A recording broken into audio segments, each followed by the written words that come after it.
I always loved music. My dad would play songs on the radio and I just connected to music right away. I was a sophomore in high school and I went to Jeff Dio's School of Worship. That's where I really started on my path to worship and worship drumming. When I came back, I was just on fire and wanted to pursue worship 100%. I just started drumming, started worshiping at my church. Ever since that time, it's just been my passion. I actually met my wife at a college group at our church in California. When I first saw her, there was something different about her. I was playing drums at that service, and then we got to hang out after the service, and it just snowballed from there. My wife came home one day, and she was like, "Sat, you're not acting like yourself. I don't know what's going on." I kind of had flu symptoms. So she took me to the ER immediately, and I blacked out on the way there. I immediately got put in for septic shock, which basically is a bacterial infection of your entire body. And so it was sending out blood clots to all of my extremities. It cut off the blood flow to my arms and hands. And I remember laying in the hospital bed and looking down, and my hands were dark blue and purple.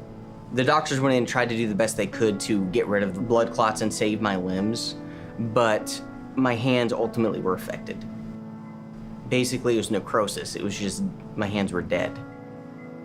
He had decided, yeah, we're gonna have to remove your right hand completely and your 4 left fingers. That was the first time it really became a reality that I was gonna live without hands.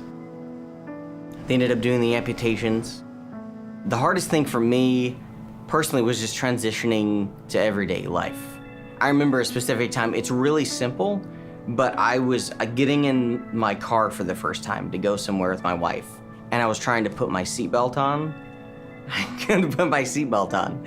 I got very upset and I was crying, and I would ask God, why is this happening to me? What did I do to deserve this? And it was confusing for me because I knew so much that God had called me to be a worship drummer. I knew that. And I didn't really see how any good could come from this. It didn't make any sense. Why would you take away my hands? Something I used to worship and glorify you. I didn't know how I was gonna drum at all.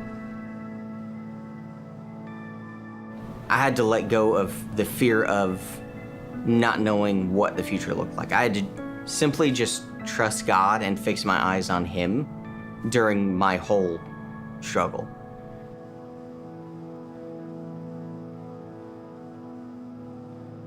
Holly encouraged me one day to go home and try and play drums. She used some tape and my drumsticks and taped them onto my nub and my hand, and I started playing drums again. And I remember thinking literally, okay, I can do this. And God just gave me encouragement right then and there. I have a plan for you. It's unraveling, and I am gonna use you, and I'm going to bring good out of this. From that point on, it was kind of like riding a bike again. I just hopped back on, and the first time I played at church again was with co-band sticks. I do remember being thankful that I still had my thumb. I am very lucky as well to have a wrist on my left hand. Wrist movement is very important with drumming.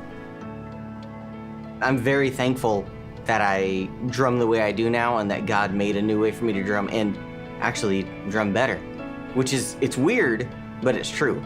I was really heavy-handed and I wasn't as fluid as I was now, and I feel like I'm a better player now. Your season might look bad right now, and it might look like it can't get any worse, and you're asking God where He's at, and you honestly feel like He's not there at all. I promise you that He is, because He brought me through what I went through, and looking back on it, I can see where He was the whole time. What I would say about worship is that it's so vital for our spirits and our souls, because that is a way that God connects with His kids.